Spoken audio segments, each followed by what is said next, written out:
కేంద్ర ప్రభుత్వం భారతీయ జనతా పార్టీ నాయకత్వం చేస్తున్న దాడుల్ని మీరందరూ కూడా కళ్ళతో చూసింది. ప్రధానంగా నిర్దిష్టమైన స్పష్టమైన ఆరోపణ కాంగ్రెస్ పార్టీ అధ్యక్షుడిగా, తెలంగాణ రాష్ట్ర ముఖ్యమంత్రిగా ఆర్ఎస్ఎస్ మూల సిద్ధాంతాల మీద, భారతీయ జనతా పార్టీ రాజకీయ విధానం మీద నేను స్పష్టంగా మాట్లాడడం జరిగింది, ప్రజలకు వివరించడం జరిగింది. దాంట్లో ప్రధానంగా ఆర్ఎస్ఎస్ ఈ దేశంలో భారత రాజ్యాంగం ప్రకారం డాక్టర్ బాబాసాహెబ్ అంబేద్కర్ గారి నేతృత్వంలో సంక్రమించిన రిజర్వేషన్లను రద్దు చేయాలన్న ఆలోచన ఆర్ఎస్ఎస్ యొక్క మూల సిద్ధాంతము. ఈ మూల సిద్ధాంతాన్ని అమలు చేయడానికి వాళ్ళు ఒక రాజకీయ కార్యాచరణను ఎన్నుకున్నారు. ఆ రాజకీయ కార్యాచరణ పేరే భారతీయ జనతా పార్టీ. ఈ భారతీయ జనతా పార్టీ సమయము, సందర్భము, అవకాశం వచ్చిన ప్రతి సందర్భంలో ఏ విధంగానైనా రాజ్యాంగాన్ని మార్చి రాజ్యాంగం ద్వారా సంక్రమించిన ఎస్సీ ఎస్టీ రిజర్వేషన్లను, ఆ తర్వాత ఇచ్చిన కులాల ప్రాతిపదికన ఇచ్చిన ఓబీసీ రిజర్వేషన్లను రద్దు చేయాలనేదే వాళ్ళ ఎజెండా. దీనికి సంబంధించి నేను ప్రస్తావించి నేను వివరాలతో కూడుకున్న ప్రెస్ మీట్లు పెట్టడం కానీ బహిరంగంగా మాట్లాడడం కానీ జరిగింది. దీన్ని దేశ స్థాయిలో చర్చకు రావడం వల్ల భారతీయ జనతా పార్టీ కార్యాచరణ ఆర్ఎస్ఎస్ యొక్క ఈ రిజర్వేషన్ల రద్దు సిద్ధాంతం మీద చర్చ జరగడంతో ఎన్నికల ప్రయోజనాలు దెబ్బ తగులుతుందేమో అని భారతీయ జనతా పార్టీ ఆ విషయాన్ని కప్పిపుచ్చుకోవడానికి, ఆ విషయం చర్చ జరగకుండా శాయశక్తుల ప్రయత్నం చేసింది. ఆ ప్రయత్నంలో భాగంగానే నా మీద ఢిల్లీలో మినిస్ట్రీ ఆఫ్ హోమ్ అఫేర్స్ స్వయంగా కేంద్ర హోంశాఖనే ఫిర్యాదు చేసి నా మీద అక్రమ కేసులు పెట్టి, ఆ అక్రమ కేసుల నోటీసు నాతో పాటు కాంగ్రెస్ పార్టీ సోషల్ మీడియా పనిచేసే వాళ్ళందరినీ 5-6 మందికి నోటీసులు ఇచ్చి గాంధీ భవన్కే వచ్చి ధైర్యంగా మాకు నోటీసులు ఇచ్చి ఈరోజు ఢిల్లీలో హాజరు కావాలని హుకుం జారీ చేసి, నేను సూటిగా ఈ దేశ ప్రధానమంత్రి గారిని, ఈ దేశ కేంద్ర హోంశాఖ మంత్రి గారిని, మీరు పదే పదే తెలంగాణ రాష్ట్రానికి వస్తున్నారు కదా, మీ పార్టీ విధానాన్ని వివరించకుండా, మీ పార్టీ యొక్క ఆలోచన, గతంలో మీ మంత్రులు, గతంలో మీ పార్టీ నాయకులు చేసిన వ్యాఖ్యలను పరిగణలోకి తీసుకోకుండా, అంతకంటే ముందు 2000 సంవత్సరంలో అటల్ బిహారీ వాజ్పేయి గారి దేశానికి ప్రధానమంత్రిగా ఉన్నప్పుడు ఆనాటి రాష్ట్రపతి కేఆర్ నారాయణన్ గారి బడ్జెట్ సమావేశంలో ఉమ్మడి సభలను ఉద్దేశించి వారి ప్రసంగంలో మీరు పొందుపరిచిన సారాంశము, ఆ తర్వాత కేంద్ర ప్రభుత్వం ఇచ్చిన గెజిట్ నోటిఫికేషను, ఆ తర్వాత కేంద్ర ప్రభుత్వం అపాయింట్ చేసిన జస్టిస్ వెంకటాచలయ కమిషన్ రాజ్యాంగంను మార్చడానికి తీసుకోవలసిన చర్యలను, సూచనలను జస్టిస్ వెంకటాచలయ కమిషన్ అపాయింట్ చేసి వారితో 10 మంది రాజ్యాంగ నిపుణులను అందులో చేర్చి 2002లో వారు ఇచ్చిన సూచనలు మీరు దాచిపెట్టుకొని ఈరోజు రహస్య ఎజెండాగా మార్చుకొని 2024 ఎన్నికల్లో మీ పార్టీకి 2/3 మెజారిటీ వస్తే 2/3 మెజారిటీతోని రాజ్యాంగాన్ని మార్చడానికి మీరు వేసుకున్న ప్రణాళికలను నేను ప్రస్తావించిన, నేను ఇంత విస్పష్టంగా, నిర్దిష్టంగా ప్రధాన ప్రతిపక్ష పార్టీ కాంగ్రెస్ పార్టీ ఈ దేశానికి ఎస్సీ ఎస్టీ ఓబీసీ రిజర్వేషన్లు ఇచ్చిన పార్టీగా, ఆ పార్టీ ముఖ్యమంత్రిగా మీ మీద ఆధారాలతో కూడుకున్న ఆరోపణలు నేను చేస్తున్నప్పుడు ప్రభుత్వం వివరణ ఇచ్చుకోవడం కానీ, ప్రభుత్వం ఒకవేళ వాళ్ళు చేయాలనుకుంటున్న చర్యల వల్ల సమాజానికి నష్టం జరుగుతుంది అనుకుంటే సవరించుకోవడం కానీ చేయకుండా ఎన్నికల్లో నెగ్గడానికి ఈడీ, ఇన్కమ్ ట్యాక్స్, సిబిఐని వినియోగించినట్టు ఇప్పుడు ఢిల్లీ పోలీసులు నా మీద ప్రయోగం చేస్తున్నారు. ఢిల్లీ పోలీసులను ప్రయోగించడం వల్ల తెలంగాణ రాష్ట్రం, తెలంగాణ సమాజం భయపడుతుంది అనుకొని తెలంగాణ ముఖ్యమంత్రిగా దళితులకు, గిరిజనులకు, బలహీన వర్గాలకు అండగా నిలబడకుండా మీ ముందు లొంగిపోతానని ఈ ఢిల్లీ సుల్తాన్లు ఎందుకు అనుకుంటున్నారో నాకైతే అర్థం కాలేదు. ఈరోజు ఈ బాధ్యత, ఈ హోదా, ఈ దళితులు, గిరిజనులు, బలహీన వర్గాలు, మైనారిటీలు మాకు ఇస్తే వచ్చిన హోదా, ఈ హోదా ఖచ్చితంగా రిజర్వేషన్లను కాపాడడానికి భారతీయ జనతా పార్టీ చేపడుతున్న కుట్రను తిప్పికొట్టడానికి తప్పకుండా ఈ బాధ్యతను నేను ఉపయోగిస్తా. ఈరోజు మీడియా మిత్రులకు క్రొనలాజికల్గా కొన్ని విషయాలను మీ దృష్టికి ఈరోజు మీకు ఇస్తాం. 2000 సంవత్సరంలో ఫిబ్రవరి 22, 2000 సంవత్సరంలో భారతీయ జనతా పార్టీ నేతృత్వంలో ఉన్న ఎన్డీఏ ప్రభుత్వం అటల్ బిహారీ వాజ్పేయి గారు ప్రధానమంత్రిగా గెజిట్ నోటిఫికేషన్ విడుదల చేసిండ్రు. ఈ గెజిట్ నోటిఫికేషన్లో ఒక పారాగ్రాఫ్ నేను చదివి వినిపిస్తాను. Whereas the National Agenda for Governance contains a pledge that a commission shall be appointed to review the Constitution of India in the light of more than 50 years of its working and make suitable recommendations for any possible changes, and this pledge was affirmed in the President's address followed by a motion of thanks from the both House of Parliament. స్పష్టంగా ఉభయ సభలను ఉద్దేశించి ఆనాటి రాష్ట్రపతి KR Narayanan గారు మాట్లాడిన ప్రసంగం తర్వాత మేము ఒక కమిషన్ అపాయింట్ చేస్తున్నాము అని గెజిట్ నోటిఫికేషన్. ఈ గెజిట్ నోటిఫికేషను మీలాగా ఫేక్ వీడియోలను, ఫేక్ లేకపోతే ఆధారాలను సృష్టించలేదు. గవర్నమెంట్ ఆఫ్ ఇండియా దగ్గర పార్లమెంట్లో ఈ గెజిట్ నోటిఫికేషన్ ఉంటుంది. దీని తర్వాత ఈ గెజిట్ నోటిఫికేషనే ప్రధానమైన ఆధారం. మీరు రాజ్యాంగాన్ని మార్చాలనుకుంటున్నారు. ఈ రాజ్యాంగం మార్చడానికి దీని తర్వాత జస్టిస్ వెంకటాచలయ కమిషన్ చైర్మన్గా వారితో పాటు 10 మంది సభ్యులు, మన ప్రాంతానికి సంబంధించిన నాకు తెలిసి జస్టిస్ జీవన్ రెడ్డి గారు కూడా ఇందులో సభ్యులు. వీరే కాదు, ప్రతిభాభారతి గారి తండ్రి వారు కూడా ఈ 10 మందిలో ఒకరు అని నేను భావిస్తున్నా. వాటి వివరాలు మీడియా మిత్రులు ఒకసారి సేకరించాలి. వాళ్ళు 2002లో స్పష్టమైన నివేదిక ఇచ్చిండ్రు ఆనాటి ప్రభుత్వానికి. 2000 సంవత్సరంలో కమిషన్ అపాయింట్ చేస్తే 2002లో రాజ్యాంగాన్ని ఏ విధంగా సవరించాలి, ఏమేమి సవరించాలి, మిగతా విషయాలకు సంబంధించి నివేదిక ఇచ్చిండ్రు. ఇప్పుడు ఆ నివేదిక అందుబాటులో లేదు. ఆ రోజు ఎందుకు రాజ్యాంగాన్ని సవరించలేదంటే 2004లో ఈ దేశ ప్రజలు షైనింగ్ ఇండియా అని ఎన్డీఏ ఎలక్షన్కి వెళ్తే ప్రజలు తిరస్కరించి యూపీఏ 1 శ్రీమతి సోనియా గాంధీ గారి నేతృత్వంలో కాంగ్రెస్ పార్టీని అధికారంలోకి తెచ్చిండ్రు. కాబట్టి ఆనాడు రాజ్యాంగాన్ని మార్చే ప్రమాదం మనకు తప్పింది. ఆ తర్వాత 1-2 ఆర్ఎస్ఎస్ మూలాలు ఉన్న ఆర్ఎస్ఎస్ బాధ్యులైన వాళ్ళు ఇచ్చిన స్టేట్మెంట్లు, వాళ్ళు రాసిన పుస్తకాలలో విషయాలను కూడా నేను ఈరోజు ఇక్కడ చెప్పదలుచుకున్నాను. ఆర్ఎస్ 2వ సర్సంఘ చాలక్ మాధవ్ సదాశివరావు గోల్వాల్కర్, వారు గోల్వాల్కర్గా పెద్దలు చాలామందికి పరిచయం సమాజానికంతా. 1960లో రచించిన 2 పుస్తకాల్లో దళితులకు సమానత్వం, హక్కులు లేని హిందూ రాష్ట్రమే మేలు అని రాశారు. అంటే దళితులకు సమానత్వం ఇస్తే హక్కు లేని దానికంటే హక్కులు లేని హిందూ రాష్ట్రమే మేలు. దురదృష్టవశాత్తు రాజ్యాంగం అందరికీ సమాన హక్కులు కల్పించిందని కూడా ఆయన పుస్తకంలో స్పష్టంగా రాశారు. అంటే గోల్వాల్కర్ గారే 1960లో వారు రాసుకొని దురదృష్టవశాత్తు ఈ దేశంలో దళితులకు, మిగతా వాళ్లకు రిజర్వేషన్లు ఇవ్వడము ఇది దురదృష్టకరమని గోల్వాల్కర్ గారు వారు సొంతంగా రచించిన పుస్తకంలోనే ఉన్నది. 3వది ఆర్ఎస్ సిద్ధాంతకర్త ఎన్జి వైద్య 2015 ఆగస్టు 30 నాడు ఇండియా టుడేకు ఒక ఇంటర్వ్యూ ఇచ్చిండు. ఈయన ఆర్ఎస్ఎస్ ఫిలాసఫర్. ఏమన్నాడంటే, there is no need for a caste based reservation now.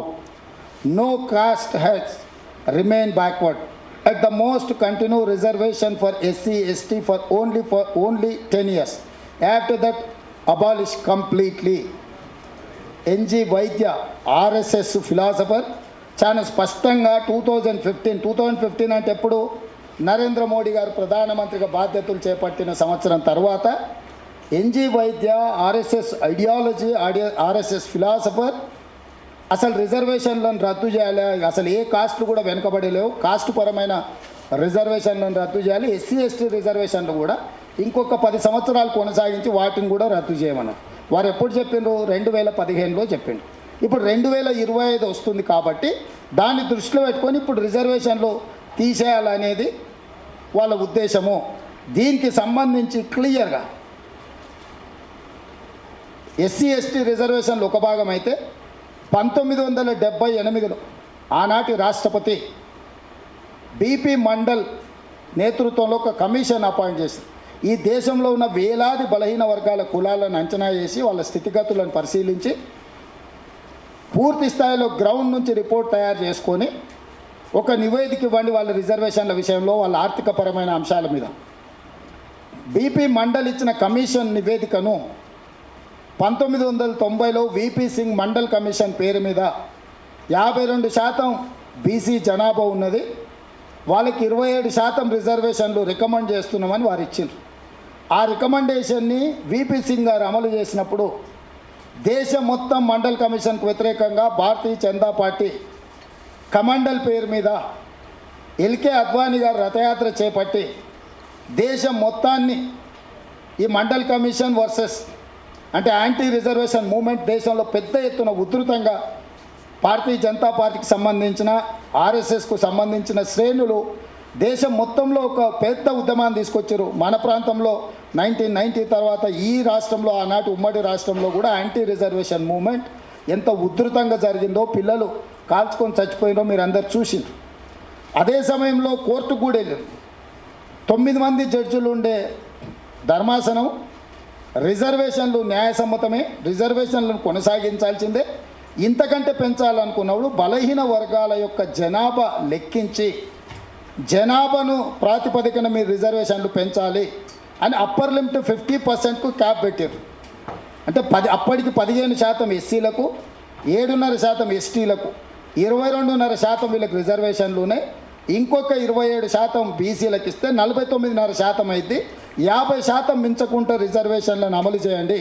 ఒకవేళ 50% అనే పరిమితిని తొలగించాలంటే ఈ దేశంలో బీసీల జనాభాను మొత్తం లెక్కించి ఆ జనాభాను మొత్తం గుర్తించిన తర్వాత మీరు 50% పరిధి దాటే నిబంధనను అప్పుడు మాత్రమే తొలగించడానికి అవకాశం ఉంటుందని Indira Sahani versus union of India కేసులో స్పష్టంగా చెప్పింది.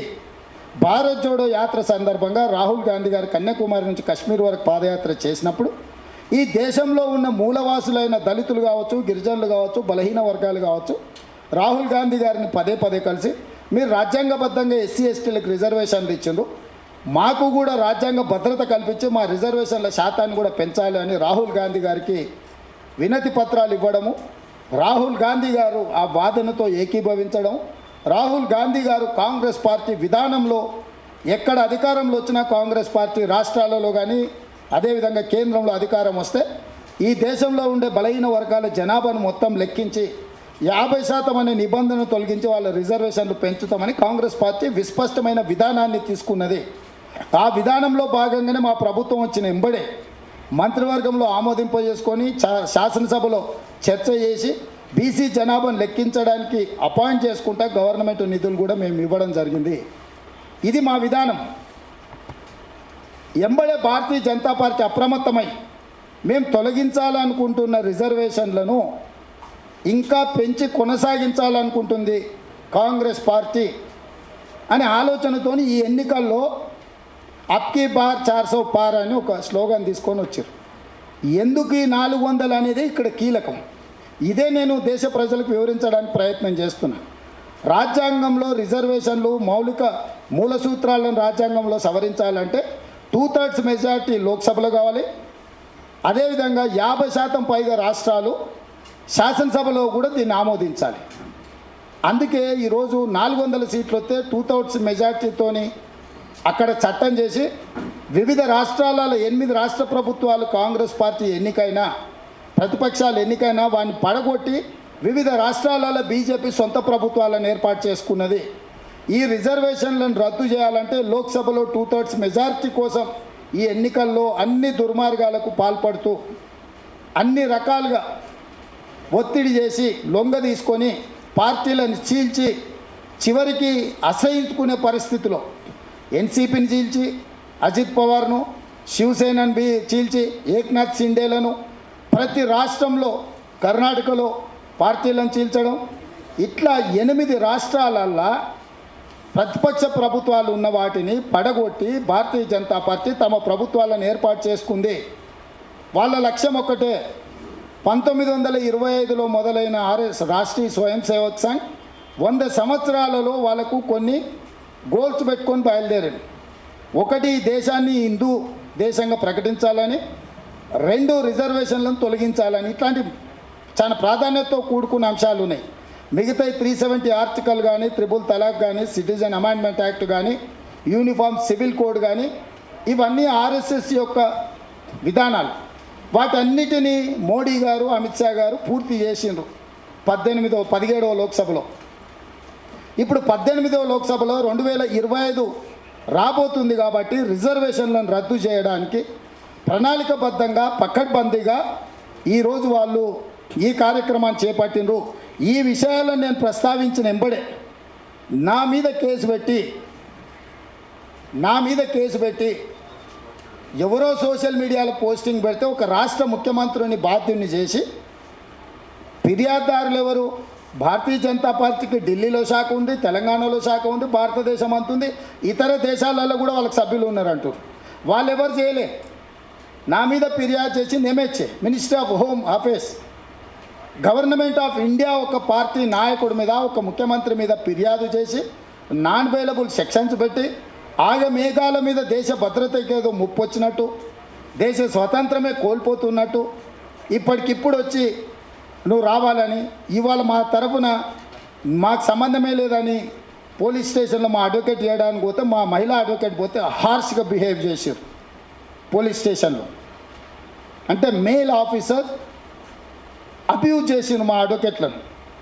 అంటే ఢిల్లీ పోలీసుని ఎందుకు ఎన్నుకున్నారంటే, ఢిల్లీ పోలీసులు కేంద్ర హోంశాఖ కింద పనిచేస్తారు.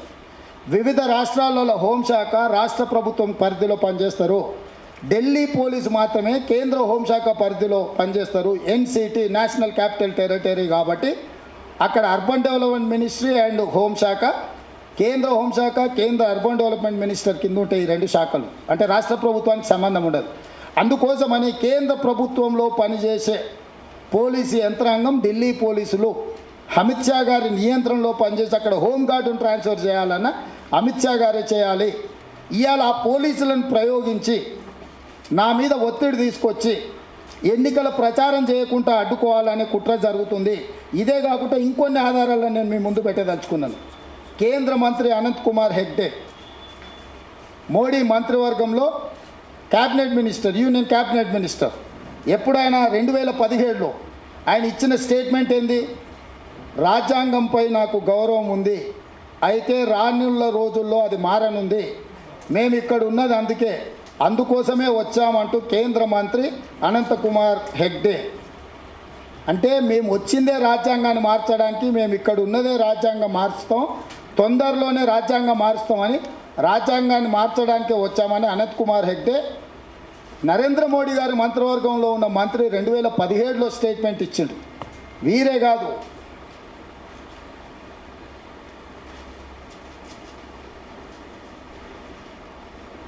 Speaker Sumitra Mahajan, Lok Sabha speaker 2014 to 2019 వరకు ఉన్న లోక్సభ స్పీకర్, రిజర్వేషన్ల అభివృద్ధిని తీసుకొస్తాయా?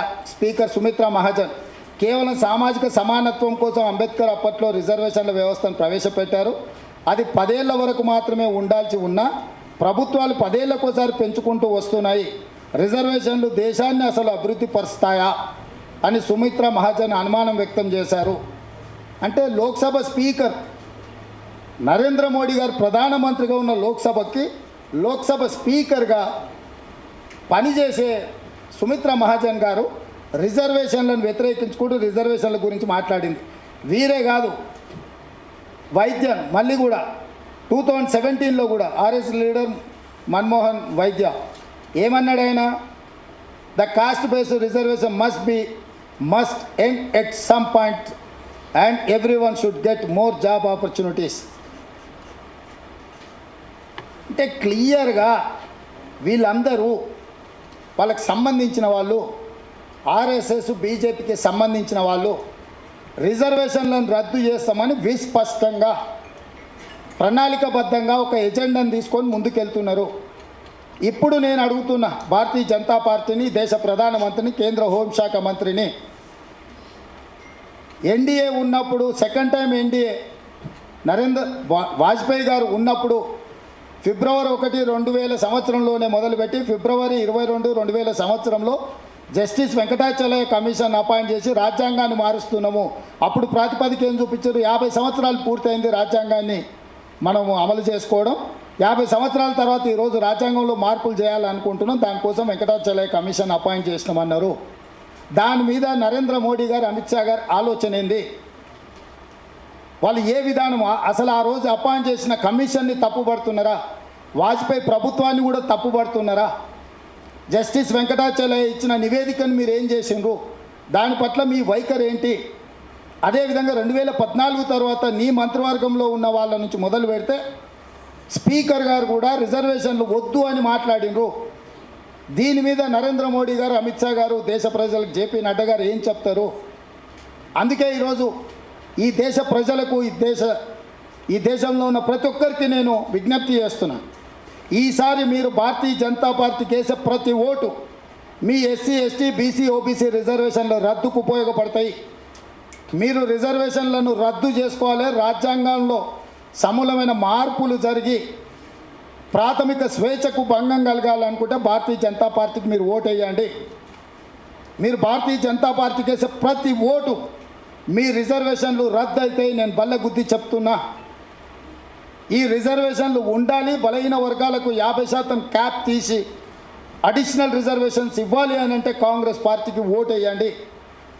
ఈరోజు రాజ్యాంగాన్ని మార్చి రిజర్వేషన్లు రద్దు చేసే వాళ్ళు ఎన్డీఏ కూటమి.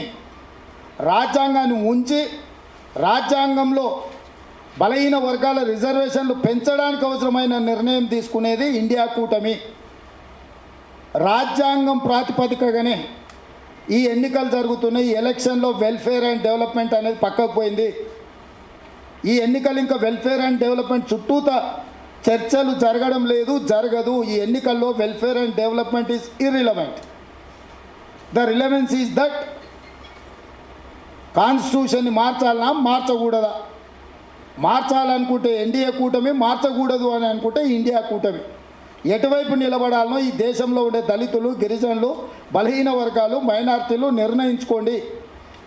నరేంద్ర మోడీ గారు, అమిత్ షా గారు, మీరు పెద్ద పెద్ద పదవులు చేసిండ్రు, మీరు చాలా పెద్దవాళ్ళు, నేను కాదనను. నేను మొదటిసారి ముఖ్యమంత్రి అయినా మీ ముందులో చాలా చిన్నవాడే ఉండొచ్చు.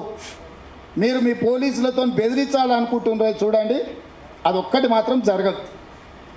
కావాలంటే ఒక ఆయన ఈ రాష్ట్రంలోనే ఉంటాడు, ఫ్రీగానే ఉన్నాడు, ఎప్పుడైనా కావాలంటే మీరు పోయి ఆయన అడుగుండ్రి.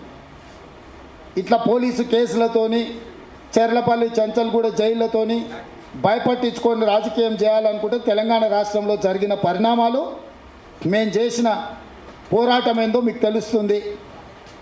ఎందుకంటే చీకట్లు ఎట్లాగో మీతోనే మాట్లాడుతుంటాడు వాడు, ఒకసారి ఆయనను అడగండి.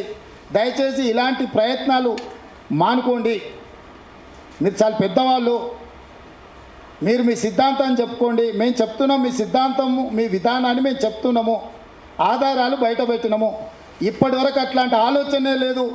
ఈ భూమి ఆకాశాలు ఉన్నంత వరకు ఈ రాజ్యాంగం ఇట్లనే ఉంటుందని మోడీ గారు నిన్న చెప్పినట్టు.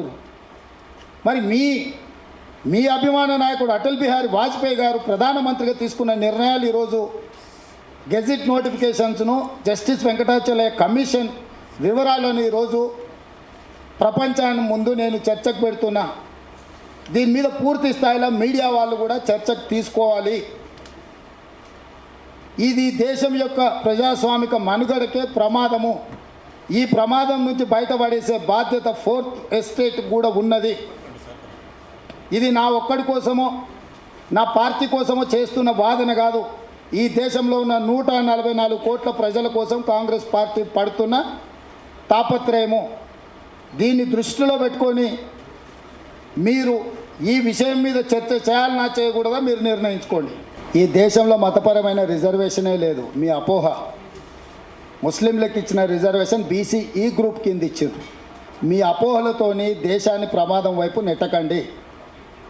ఏబిసిడిఈ డి వరకు ఈ వరకు రిజర్వేషన్లు ఉన్నాయి. బీసీ ఈ గ్రూప్లో వాళ్ళకి రిజర్వేషన్లు ఇచ్చారు. ఈ రిజర్వేషన్ల కంటే చాలా ముందే దూదేకులకు వాళ్ళందరికీ కూడా రిజర్వేషన్లు ఉన్నాయి. ఒకవేళ కావాలంటే మీరు ఎవరికైనా అవగాహన లేకపోతే దానికి అవగాహన ఉన్న రాజ్యాంగం పట్ల కొంత అవగాహన ఉన్న న్యాయ నిపుణులతో మీరు సంప్రదించండి. ప్రజల్ని తప్పుదోవ పట్టించి ఎమోషన్స్తోని ఆడుకోవాలని చూస్తున్నారు. ఇంత మాట్లాడే వీళ్ళు గోవధకు వ్యతిరేకమైన వాళ్ళు. లూలు బ్రదర్స్ అని కేరళ ముస్లిం ఇన్వెస్టర్, ఆయనకు గుజరాత్లో అండ్ ఉత్తరప్రదేశ్లో ఆయన స్లాటర్ హౌస్లు ఉన్నాయి. వీళ్ళే పర్మిషన్ ఇచ్చిండ్రు. సో వీళ్ళు చెప్పేదానికి చేసేదానికి ఇలాంటి పొంతన లేకుండా వ్యవహరిస్తున్నారు. ఇప్పుడు క్లియర్గా గోల్వార్కర్ గారు రాసిన పుస్తకం లైబ్రరీలు ఉంది కదా ఆర్ఎస్ఎస్కు, అది తప్పిదం అంటారా మోహన్ భగవత్ గారు? వైద్య గారు ఇచ్చిన స్టేట్మెంట్ తప్పు అంటాడా? ఒకవేళ తప్పైతే చర్యలు తీసుకోమని నరేంద్ర మోడీ గారు ప్రభుత్వంలో ఉన్న స్పీకర్ గారు, క్యాబినెట్ మినిస్టర్ గారు చాలామంది, నేను ఒక ఇద్దరిద్దరి కోట్ చేసిన జస్ట్, ఎందుకంటే మీకు భారతీయ జనతా పార్టీలో నరేంద్ర మోడీ ప్రభుత్వంలో ఉన్న వాళ్ళు ఏం మాట్లాడినరని. సో వాటిని కప్పిపుచ్చుకొని మీరు ఆనాడు వాళ్ళ మీద ఏమన్నా చర్యలు తీసుకుని ఉంటే ఇట్లాంటి చర్చకే తావు లేకపోవు. నేను భయపడట్లేదు, సమాజాన్ని వాళ్ళు భయపెడుతున్నారు. 400 సీట్లు ఎప్పుడైతే అడుగుతుండ్రో, నేను అందుకే చెప్పిన రాజ్యాంగం యొక్క పరిమితులు చెప్పిన 2/3 మెజారిటీ ఉంటే తప్ప ఈ కాన్స్టిట్యూషన్లో ఈ అమెండ్మెంట్ చేయలేరు. 50% పైగా రాష్ట్రాలలో ప్రభుత్వాలు ఆమోదిస్తేనే రాజ్యాంగం ఇదవుతుంది. అందుకే వాళ్ళు 8 రాష్ట్రాలల్లో ప్రతిపక్షాలు ఎన్నుకున్న ప్రభుత్వాలను కూలగొట్టారు. ఇప్పుడు 400 సీట్లు గెలవాలని అన్ని రకాల దుర్వినియోగాలకు పాల్పడుతున్నారు. గతంలో ఏ రోజు కూడా ఎన్డీఏ ప్రభుత్వంలో కూడా వాజ్పేయి గారికి 182 సీట్లు మాత్రమే ఉండే. ఏ రోజు కూడా వాళ్ళకి సింపుల్ మెజారిటీ కూడా లేదు. ఇతర కూటముల మీద ఆధారపడి దేశంలో 2-3 రాష్ట్రాలలోనే ప్రభుత్వాలు ఉన్నాయి ఆ రోజు. కాబట్టి ఆ రోజు వీళ్ళు అనుకున్న ఆ ఆలోచనను అమలు చేయడానికి రాజ్యాంగమైన పరిమితులు అడ్డుపడ్డాయి. ఈరోజు అవన్నీ దాటుకుంటూ వచ్చి ఇంకెట్లయినా చేయాల్సిందే, ఈ విధానాన్ని అమలు చేయాల్సిందే. అందుకే 400 సీట్లు కావాలని అన్ని అరాచకాలు, అభ్యర్థులను భయపెట్టించి ఉపసంహరించో చేసుకొని ఏకగ్రీవం ఎన్నికలు చేసుకుంటారు. ఈ కాలంలో ఈ దేశంలో వార్డు మెంబర్ కూడా ఏకగ్రీవం అవడం అంత ఆషామాషి కాదు. ఇద్దరిద్దరు ఎంపీలు ఏకగ్రీవంగా ఒత్తిడి తీసుకొచ్చి బీజేపీలు అవుతున్నారు అంటే ఏం జరుగుతుంది దేశంలో మీరు ఆలోచన చేయండి.